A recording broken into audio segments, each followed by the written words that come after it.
Hello, everybody. How we feeling today? How we feeling today? Woo! I came all the way from Los Angeles, California for this, so I hope you guys have the same energy. My name is Latasha. I am a world builder, music artist, and singer-songwriter, rapper, producer, and have been living and delving in this Web3 space for about 2 years. My journey started with hating the music industry a lot and wanting to figure out how to find independence and sovereignty as an artist. And through that, I got to Web3 in 2021. I minted my first piece and I became the first woman rapper on blockchain.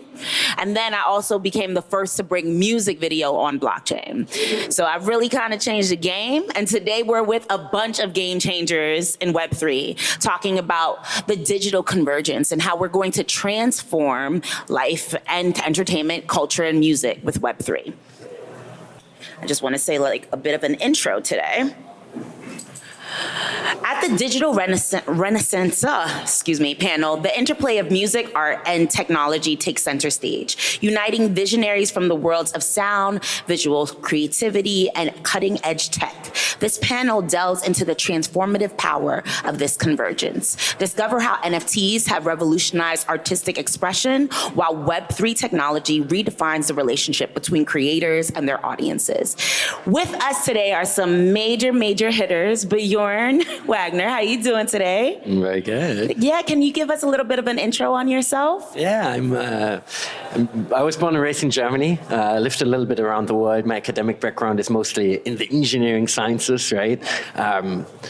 Lots of stuff, robotics, computer science, more like the hard engineering sciences. And yeah, I've been in this Web3 world for now full-time, since 2015, essentially. Wow. So it's been quite a while. I'm more on the infrastructure side. So like we're here, right? We are building technology. We are trying to create these nuts and bolts that allow some of these experiences to be created. I currently run a company, a co-founder, run a company called Parity Technologies, and our major project is a network called Polkadot. Nice, Yeah. really amazing. Thank you so much. Finn Martin, who is also super incredible, is the CEO of Define Creative, and I'm so excited to have you. Can you give us a bit of an intro? Thanks, Natasha. Yeah, I'm Finn. I'm a founder of Define Creative, but my background is actually also music, so we share that. And actually, similar thing for me. It was also, I was first a full-time artist, and then I started a creative agency, and that kind of pivoted into Web3 when 2017, our co-founder, he was actually the first one to bring humans into the metaverse. He had like this really fun technology company, and that kind of sparked for me this journey. And then, yeah, really excited to be here and be changing ideas with you. Thank you so much for being here. Matt. Everybody knows Matt, right? Good to be here. Good to be here. Can you give us a beautiful intro on you? Of course. Matt Medved, co-founder, CEO, and editor-in-chief of NFT Now, Web3 digital media platform, building the future of tokenized media and also bringing you the gateway. So glad to have everyone here. It's been really special. This topic is very close to my heart because I come from the music space beforehand. 5 years at Billboard, founded Billboard Dance, Billboard's dance electronic music brand. After that, ran Spin Magazine as editor-in-chief, and was running content at Modern Luxury when Blau, our friend on the DJ side, pulled me down the NFT rabbit hole in 2020, and here I am. Beautiful. Misha, how you doing today? Hi, Latasha. Hi. I'm good. I'm fine. I would love to hear a beautiful intro on you as well. My name is Misha. I'm a photographer from Berlin, and this is my first time diving into this Web3 with Finn, who brought me into this. Before, I was really what you call the opposite of a digital native. Misha also has his beautiful work up there that we'll be talking about, Notch, so please check it out while you're here. So I have some amazing questions for y'all today. I hope they're amazing. I hope y'all ready, because I also get kind of spicy with the topics. You guys know me. We like spicy. You know, we like spicy. But I want to start with, what was a pivotal moment that drove you to embrace blockchain technology and align it with your vision? And we could start with Finn, because you're coming from the music side like me. Yeah, actually, like all good stories, it starts in a bar. It was 2011. One of my favorite bars in Kreuzberg, Room 77. They offered Bitcoin payment in 2011, and I always went to this bar. I had and so the guy was like, "Yeah," he had a sign up like 1 beer, 1 Bitcoin. I'm like, "What is this Bitcoin kind of thing?" And that's how my journey to crypto actually started. And then in 2020, actually, to connect it with what you said, like when Blau, had this massive success, with his NFT, and it changed my idea of like how musicians can monetize their work, and obviously that kind of like sparked the idea, like I want to, bring that change to a lot of musicians. So that's when so Define Creative is a Web3 venture builder. So we started working on these things. We, approached Beatport, said, "Hey, how can we build a platform to really help creators bring that kind of technology to a wider mass?" So and then we minted like the first world record in sports and stuff like that, right? Kind of like just starting the journey. That's amazing. But Bjorn, I would love to hear your story. All right. I think the first touch points, right, I really had with that world was also actually around 2011. I was living in California at that time, got in touch, my first steps with Bitcoin, learned about it. But, I was intellectually very curious about it, but didn't really do all that much with it. There isn't that much you could do with it at that time. Exactly. Buying beer. Exactly, buy beer in Berlin anyways, right? Not in Santa Barbara where I lived at that time. But so fast forward, I kept going with my academic stuff, which again was more in the hard engineering science, and then came across a certain problem in the realm of industrial automation. Where I was encountering the issue of the trust issue of like sharing certain infrastructure between companies, right? That want to kind of like streamline production and supply chains and value chains, and that sparked the thought of like, hey, I've come across that problem, this abstract problem, in another context, which was Bitcoin, and so I was like, oh, maybe there's something like, let's catch up. What has happened since? And that was in 2014, the early days of Ethereum's inception, and so I started looking into that, and I realized, oh wow, this has come a long way around, and there's some very interesting ideas here, and I actually ended up taking a year just doing a lot of research around it, reading all the papers, using the internet. Back then it was still Reddit to familiarize myself with the different ecosystem and the players in it. And then fast forward, I realized like I find that much more interesting than what I'm actually working on right now and the implication therefore. And I took the decision, this was going deeper into and pursuing. And so one of the pivotal moments was, I think for me, during that time, reading my who became later my co-founder, Gavin Wood's thoughts and blog post around Web3, his vision for Web3, a different paradigm and a different future for infrastructure that allows us to do a lot of the same things that we're doing today, plus more, under a different paradigm that has, I think, strongly societal benefits, right? We all know about the monopolization of the internet, right? The gatekeeping by our digital overlords, right? Often we look at predominantly US companies such as Google, Facebook, those that help us find information or enable us today to find information, to share information, right? To kind of communicate with each other, which I think are almost such basic human needs, and also needs for society, particularly democracies, to function. And so during that time, right, we were right at the backdrop of the Snowden revelations, right, which came a year earlier or so, right, which beyond showing us what we were already aware of, that like these very fundamental abilities that the internet gives us was already in the hands of a few corporates, which I think isn't a great idea in general. Beyond that, those that are meant to safeguard us from these corporate interests, right? Like the governments in that sense, that the rule makers, those that are meant to protect us and that we democratically elect, right? weren't really doing their Exactly. job, right? That Like we really realized, like, hey, those very people that are meant to protect us use those means for their own agendas. And that really brought it to my forefront how important and how meaningful the mission and the vision around this new infrastructure may be. And I got in touch with Gav, right? We shared ideas, we started working, and we became co-founders in the company that emerged as Parity. Worked on Ethereum and then switched to Polkadot.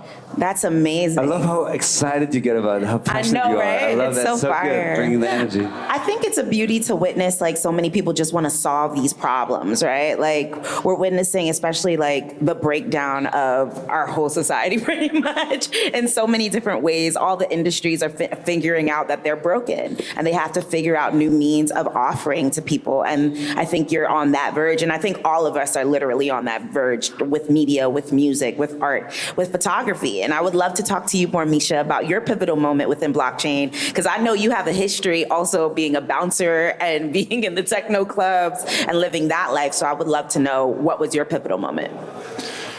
My pivotal moment came when, only last year in 2022, because I was one of those that always didn't like the idea of NFTs as it was presented to me. It was only a money machine, and I couldn't see the benefit for me as an artist, because I came from the world where you put pictures on walls, you present them in galleries, and I didn't know why should I dive into this world, as digital art was nothing I ever did or was looking for. But in 2022, Finn and Delphine from Define Creative sat down with me and explained what NFTs are really about, how to make sure that my artwork is saved in its original form, that I can prove ownership of artworks. And now this is like I said, first project that I'm doing in this sphere, but now my mind changed around that. I'm still figuring out how, but I think that there are steps that I'm about to make as I see the opportunities diving into this world. I'm curious if I may. What was the argument that convinced you to be like, okay, I'm going to try this. I'm going to go into this space. What was the core argument was proof of ownership, because I can tell you I had an exhibition outside of Germany, and all the artwork got stolen, and I couldn't prove that they are mine. And it didn't matter that I had all the letters and all the shipping proof. It didn't matter. And that's why it clicked when you told me about proof of ownership through NFTs. That's so interesting, right? And that connects exactly to the infrastructure of like what we can do with this technology and how we can use it. Yeah, that's incredible. That's a real true story, and I think a lot of artists relate to that as well. I know for a fact I was terrified of getting into Web3 originally because I was scared my copyright would be taken advantage of. But when I found out how blockchain really worked and how we could prove that this is our work, that's when it really hit me that I was like, okay, this is a beautiful, beautiful new walk that we're about to hit. Matt, what about you with media? Yeah, look, it was so great hearing everyone's perspective. So I bought my first Bitcoin in 2013. I was the top signal. I bought the exact top of that market, and it crashed a couple of weeks later, but I held on to it because I believed in the technology. And it was really interesting during 2016 to 18, were my peak years kind of at Billboard Dance. And I realized that I was the only, and it was kind of like this, I guess I was onto something, and I saw the rise of Ethereum and all that, and I was like, you know what, I realized I was the only person at Billboard who owned crypto or understood it at all. So I started doing a lot of coverage on we didn't call it Web3 back then, we called it blockchain, right? And I was doing music and blockchain, thinking about how can this get artists paid, royalties, all that, and it was really hard to get the music industry to care. It was like crickets, I remember speaking at those early conferences, I did some stuff stuff with REC at South by, some stuff with Blau, advised for some projects, and like, you know, ethereal, and like it was just a bit early, right? And I feel like that missing puzzle piece for me was NFTs and this technology, because you know, at the end of the day, like when Blau pulled me down the NFT rabbit hole in 2020, you know, I realized it was the technology I believed in for a very long time, finally disrupting fields I'm actually passionate about, art, music, and culture, because I'm not a finance guy at the end of the day. That's why I never like jumped into crypto like full time back before then, because like I thought it was interesting. I believed in the technology. I actually never sold any of the crypto I bought because I believed in the ecosystem so much that like it'll go there, but I wasn't ready to like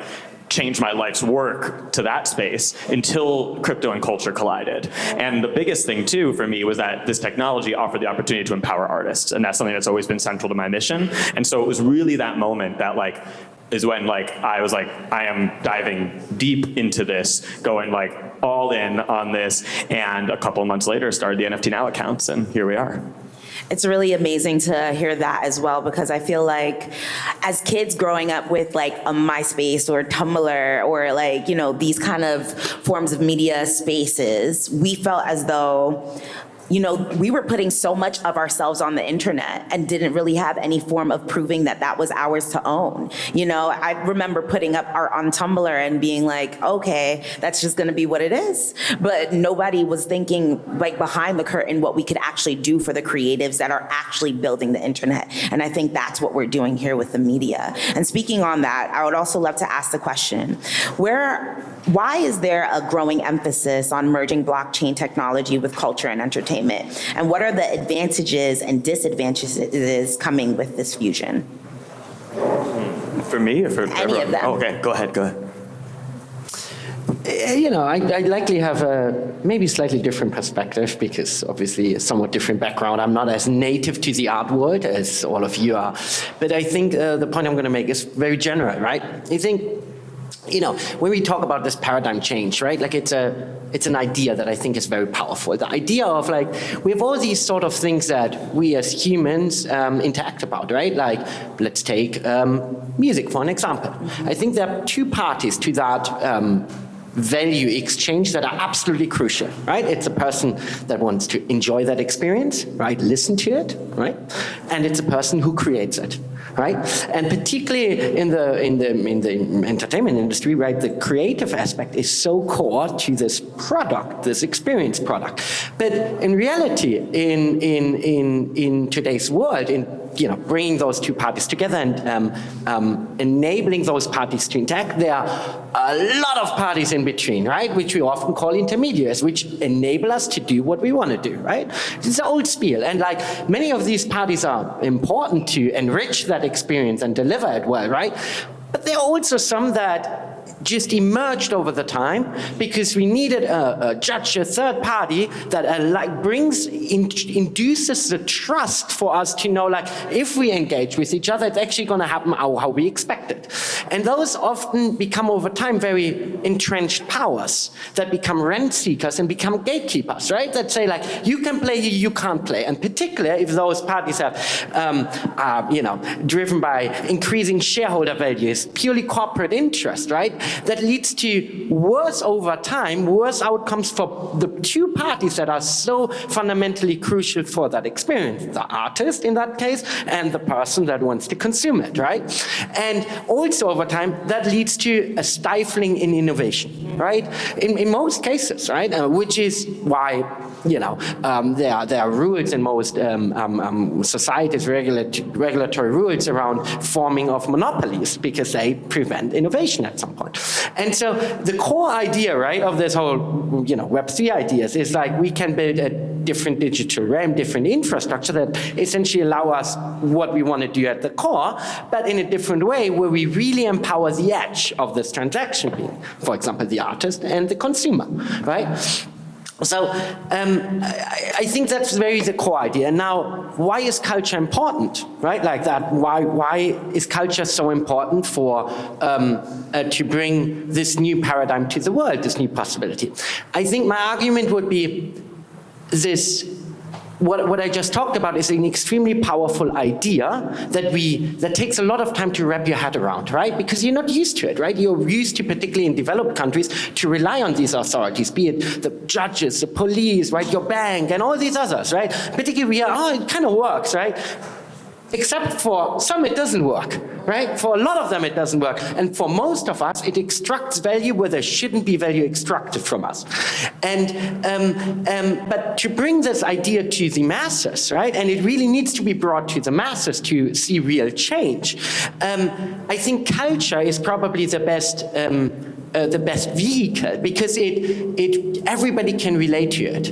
It needs to be grounded in an emotional experience, right? And what is more applicable than cultural experiences like music, art, film, and so forth? And I think, from my point of view, that's why I'm so excited about these sort of things. And for example, your exhibition here and what you create with this medium, right? It's like it is a tremendous help on that mission and vision to bring this new paradigm to the world and see it come to fruition. Have a spicy take.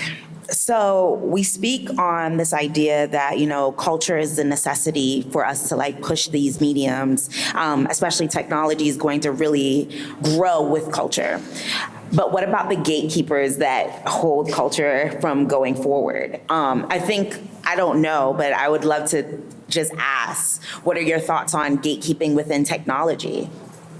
Actually, to answer that question and to connect to the point before, first of all, I want to say I love that we're all connected through culture, right? I think this is like the core theme that runs through all of our, projects, companies, all of that.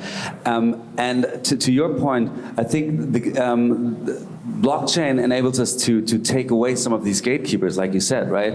And that's also when we built Beatport.io, and the idea was okay, let's take the biggest platform for electronic music and bring it into Web3 space, and how can this look?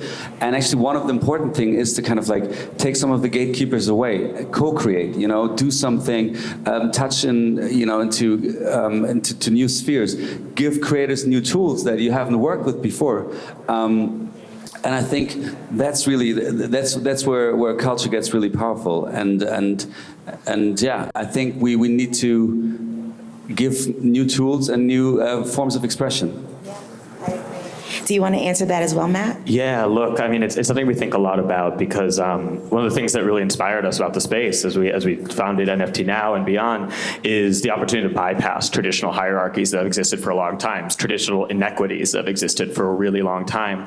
And ultimately, the last thing that we ever wanted to do was become the new gatekeepers, And that's one of the things we thought a lot about as we really moved from being a publication covering Web3 to a publication using Web3 technology to tell stories and build community. And so the launch of the Now Pass represents for us a really important step in that regard with the idea of progressive decentralization. So, for example, we did something at the end of 2021 where that a lot of media companies don't do, which is we asked our community, what could we be doing better? And people were loud and clear. They were hey, you do a good job of covering artists, but mostly established artists. How do rising artists get an NFT now? That I don't really see a way, and all that. We were oh, we hear you. So we launched the Next Up series, and you can actually check out the Next Up screens, towards the back of that side. It's really special, amazing assortment of artists, and now it's become this really special rite of passage. So many artists came up through Next Up, and then onwards to NFT 100 and beyond. But what's interesting is it became this thing where all of a sudden it's that process is still pretty centralized. Ultimately, myself and the editorial team, we come together and we have a conversation, but ultimately we're deciding which artists. And we were how about we open that up to the community? How about we decentralize that? And so that's actually one of the things, that's the first content series that we're going to turn into a community curated content series to Now Pass holders. So Now Pass holders are going to be able to, in the Now network, not only nominate and vote on chain in what's called a token curated registry, a TCR, for the artists that they believe in, but also be rewarded for doing so within the XP points and everything that we have going with the reward mechanisms that in the Now network member portal that's coming very soon. And so that's going to be the first one. It won't be the last one, as we continue to kind of allow our community to have a say and ultimately, get more voices involved and ensure that we're not just becoming the new gatekeepers. And also, it's so interesting that you empower your community like that, right? Because I think ultimately it is about empowering, right? Through like these initiatives or through the technology that you give. But I think like empowering the culture and giving these tools is so crucial. Yeah. Speaking of tools, I would love to talk about Beatport.io and what you're building over there and how you're imagining, because I come from the old school Beatport where it was all like getting my electronic records and things of that nature. But now we're imagining Beatport to be now integrated into Web3, and I would love to talk about that too. Yeah, love that. I love that we're actually all also connected through music, right? Like your background, we had this conversation yesterday that you said you're coming from Billboard, right? So it's kind of like, you mentioned it's like a full circle. Full circle. I wrote some articles for Beatport, you know, and we're living in Berlin. I used to go to the Berlin Beatport office and see some incredible acts play there. So Beatport's been close to my heart for over a decade, yeah. Yeah, and I think that's the beauty of it, right? It's a brand that's been around for 17 years. It's trusted. I think that's another important thing, right? It's like trust is really, really crucial. So we were very, happy when we kind of launched this and we got the okay from all the stakeholders. Like, yes, let's do it. And again, the idea is like, how can we? What's the future of electronic music look like, right? Because there's so many avenues you can go into: art, photography, fine art. But we're like, okay, let's drill into one thing. And it was interesting, I just had a chat with people before, and we talked about, because he started out doing like visuals for concerts, right, and music. And we talked about, I was like, how do you see the space going? And he said, like, nobody has figured it out yet. And I agree, nobody has figured out, like, how we can bring music into Web3 on a basis that is not just profiting a few individuals, like the Blau example, but like to the masses, right? And that's what we want to do. With Beatport.io, it's like, Beatport has, millions of, DJs there. We have 100,000 labels, right? So it's really about like kind of rolling this out. But at first we want to kind of like do some lighthouse projects like we did with Misha. And also I think that was the interesting part to say, like, let's take a community that stayed away from that world, like the techno community is very, very particular in that sense, and you can see it here in this work, right? So I think on the very left side you see Misha's original photograph. It's printed like on brushed metal, and then here you see the photos. And we were kind of thinking, okay, how can we capture a feeling? And so we were taking one of the DJs, Len Faki, techno legend, made it sound reactive and created these works. And I think it's an example of how we can, activate different communities in culture and say, hey, look, try out this technology. Why don't you interact with it? And it's not about only selling, it's about documenting, right? And Misha, I wanted to ask you, because to your point about proof of ownership, it's also this idea of documenting the scene, right? Because that was the start of this series, right? That was the initial start of the series, yeah. It was started back in 2020 during the first lockdowns that I thought I have to document something that is probably lost. At this moment, I didn't know how all things are going to develop.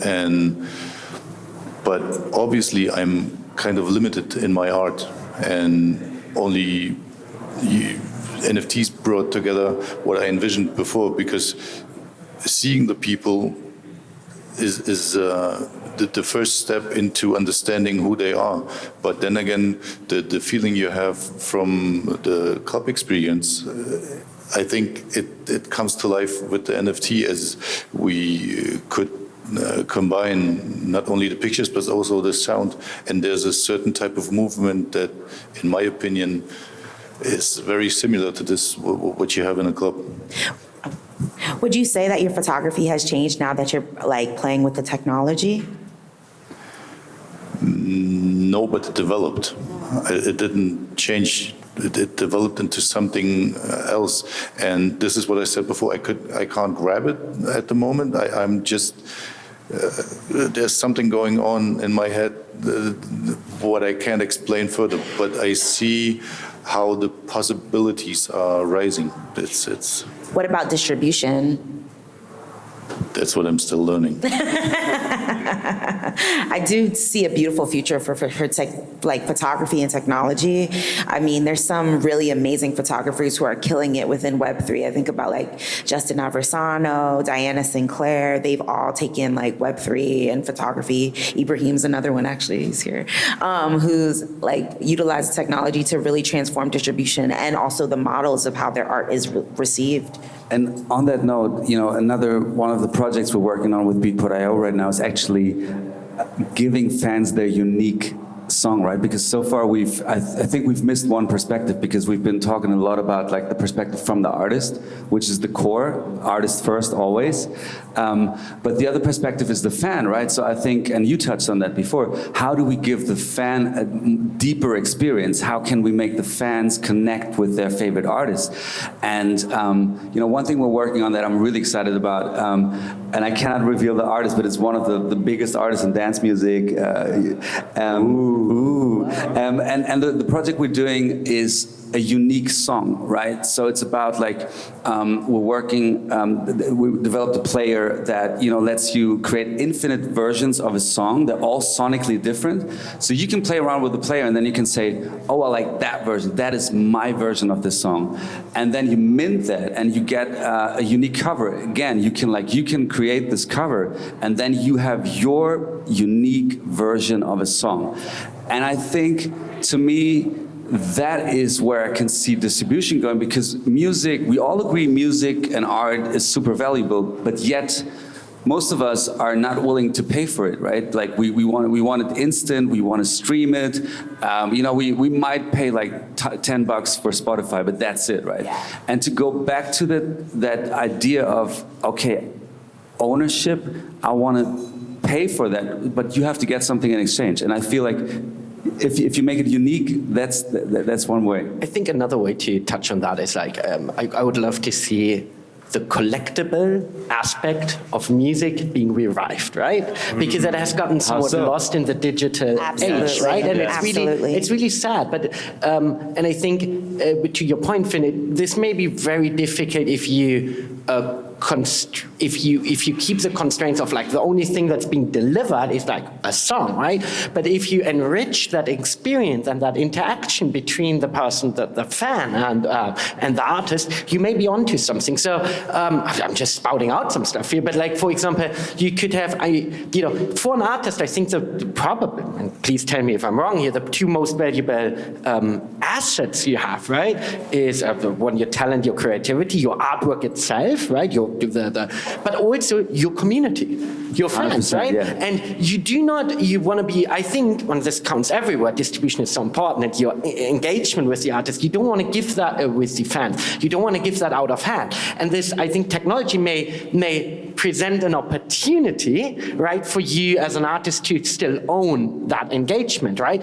And one idea, for example, if you have hardcore fans, you could have like co-produced artwork, like let's say artwork that's being displayed around the concert venues or on your product, being the vinyl or whatever, right? You have a competition where you set some constraints, and people that actually participate and present an artwork that is being chosen will maybe get something for it, either of monetary value or, let's say, special experiences, right? Like a shout out at a concert, like special tickets and so forth, right? And I think there's ample opportunity on like experimenting with that. I think that takes us also on the journey on AI and how AI usage is kind of creating that like really creative experience for the consumer now. I think about Holly Hendren, who did the Holly Plus project, and how she pretty much gave her voice to her community to utilize it. Exactly, like Grimes. Holly was first though, but we're not going to do that.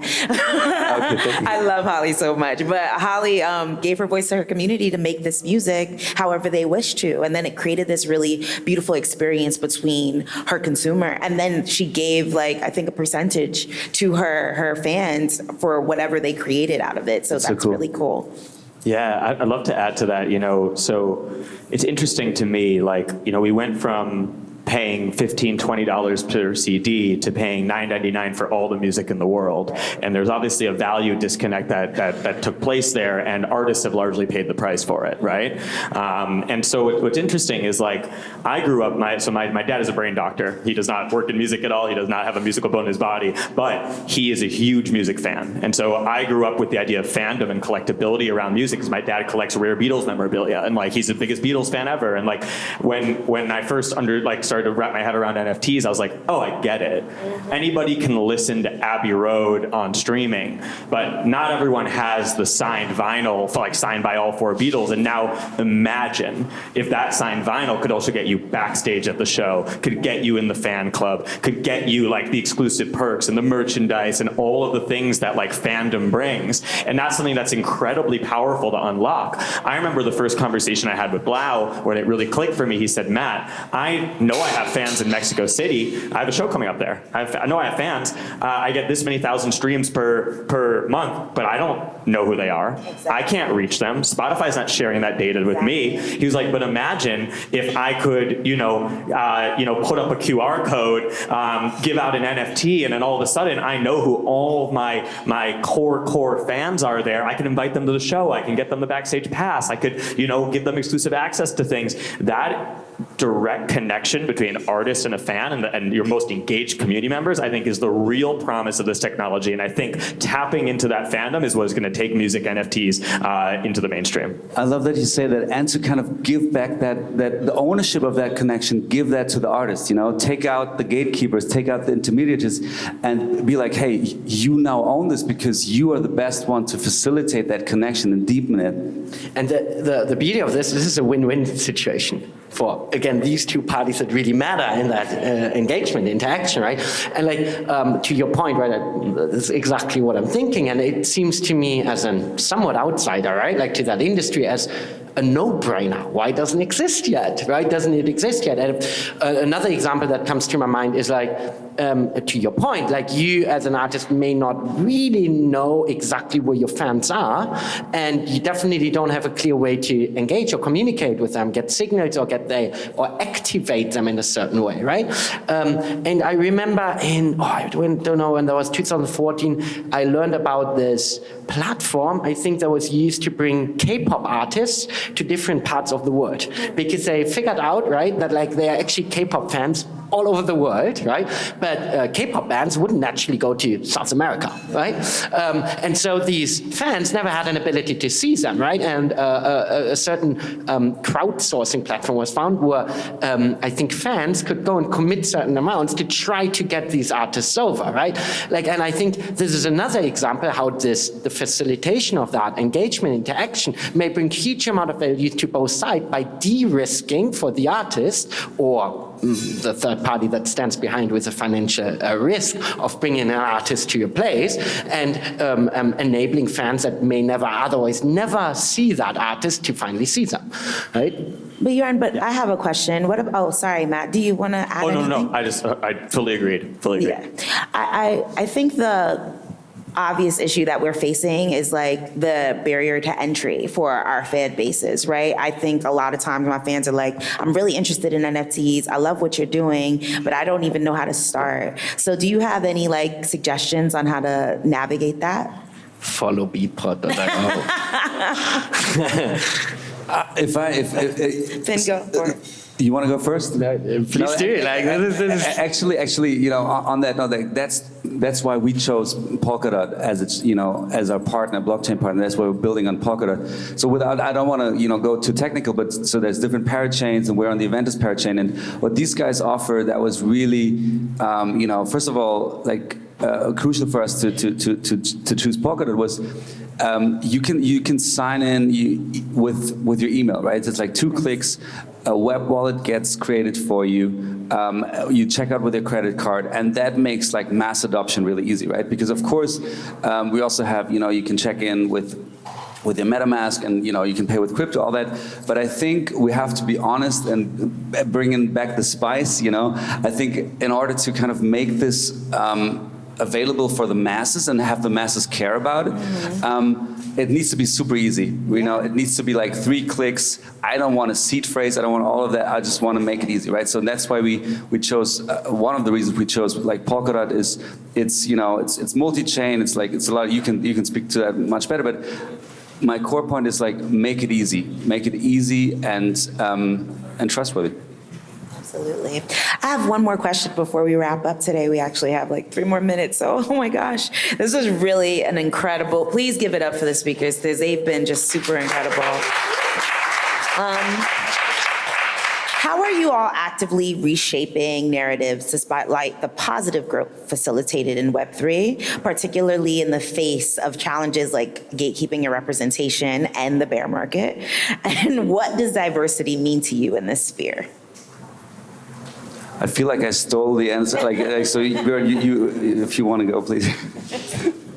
Yeah, I mean, so there are many perspectives I have here, right? Like, I've been in this, in the Web3 crypto blockchain realm for like 6, 7, 8 years now. And our company, Parity Technologies, technology leader, quite sizable. We have 400 people by now, 400 members. And we've gone through many of these market cycles. I think this is my 3rd, if I'm not mistaken. And we're builders, right? We keep on building. Often we feel most at home in bear markets, right? Flushes out a lot of like the bullshit, the money-driven people, the scammy people, which I really have an extremely hard time feeling, I feel such a strong disconnect that I struggle with it, and I know many of my colleagues do too, right? So we feel often at home in a bear market, right? Because you can focus, you just build, and the people you meet are often higher signal than noise, right? Than in bull markets. But that said, obviously for I was a broader crypto ecosystem, right? It poses challenges, right? And I think particularly for newer projects, right, like startups, they will face challenges, and they have been facing challenges. Capital has dried out, right? Or somewhat, right? It's become so much harder to raise for new projects that haven't demonstrated that they can build a product or that they even have product market fit, right? There's just less eyeballs on it, right? So it's much higher risk for both entrepreneurs that enter the space, seemingly higher risk, right? As well as for those that allocate capital.